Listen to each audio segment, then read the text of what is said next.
Hello and welcome to my channel.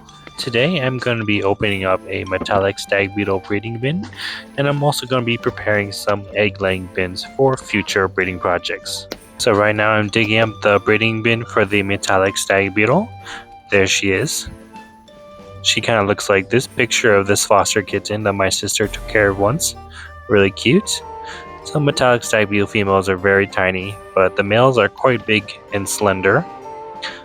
So I'm digging up this bin after 1 month of putting the female inside, although I'm not actually really expecting any eggs just because the flake soil quality of this breeding bin really degraded over time, so that's why I'm going to be digging it up.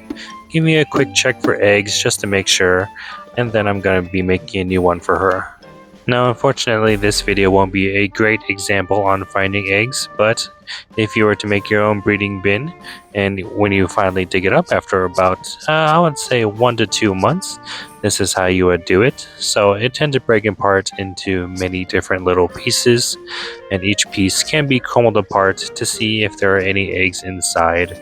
Eggs will usually be in a little pouch, a little air pouch with the egg sitting inside, or if it has already hatched, it'll be a little larvae in his little larvae tunnel. Eggs and little larvae are delicate, so be careful when digging them up. I would recommend picking them up not with your bare hands, but with a plastic spoon by scooping up the egg or larvae with some flake soil. And I just wanted to show this little girl. I've been digging around for like 20 minutes now and she hasn't moved an inch. Good girl, thank you for staying put. Now that I am sure that there are no eggs in that breeding bin, I'm going to make sure the flake soil that I had been preparing for a new breeding bin is ready and at the right moisture. I'm mixing around to make sure that it is even moisture all around, adding a little bit of water here just so the flake soil will clump a little bit better. A final mix, and then finally a squeeze test. If the flake soil clumps up without breaking apart, it's just right. If it drips water, generally that is too wet. And if it falls apart when you open up your hand, then it's too dry. Alright, so that's the perfect amount. I'm going to prepare the egg laying bins now. Today I'm going to be using the thin containers. You might remember these containers from when I posted my videos for the rhinoceros beetle larvae. This is the project that I was talking about in that video. I tried to compress the flake with this tool, but unfortunately it's too thin, so I had to use my hand instead. So I'm going to be trying this container again for breeding. I've actually used this for my Prosopoilus bison stag beetles, or Billy and Penny. Penny actually used a container like this to lay the eggs for all her babies. If you've been keeping up with some of my shorts, then I'm sure you've seen them in my videos. One day I'll go over the breeding details for my Prosopoilus bison stag beetles. So I hope you look forward to seeing that in the future. So normally for stag beetle breeding bins or egg laying bins, you're going to want to compact the flake soil tightly and then leave about 1 to 2 inches on top of loose flake soil. In this case, I'm kind of trying a new method. Since some stag beetles may like to have different levels of compressed flake, I'm going to be using different levels of compression to see which one she prefers. Here you can kind of just see it in these dotted lines kind of separate the different levels of compression that I used. Alright, now it's time for the second breeding bin. This one's going to be for the metallic stag beetle. I'll share with you which one's going to be using the first breeding bin later. I'm trying to think if I have any more advice about breeding bins I could share right now. If you have any questions, let me know. Granted, I am still a new beginner beetle breeder, so I may not be able to answer all your questions with confidence, but I will do my best. This bin I have here is around 2,000 milliliters, or around 67.5 ounces.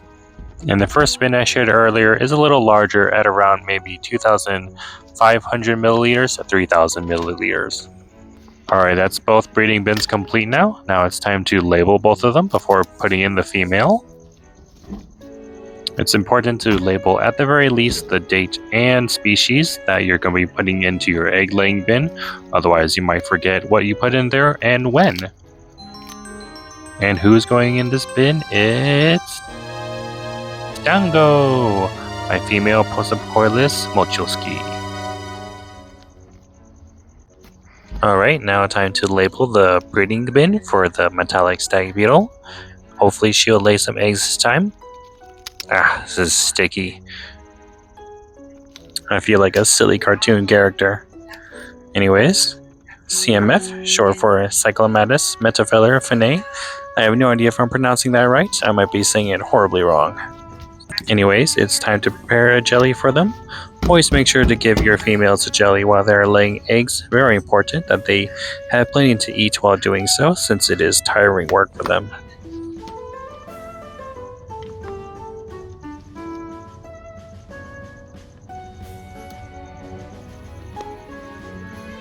There's a female. Her old jelly's already kind of dried out, so I'm going to give her a new jelly and toss the old one. And she goes, good luck, little girl. I hope she provides something, but if not, it's okay. I don't think this species lays a ton of eggs, and I know she's already laid some before, so we'll just see what happens. In you go. Alright, time for Dango. I've been waiting for this for a long time. I'm really excited to be able to breed this species finally. It's one species that I have been interested in trying to breed for a long time now. And after I raised Mochi, I was even more excited, considering how handsome he turned out. So let's see if we can raise a male that's even bigger than Mochi this time.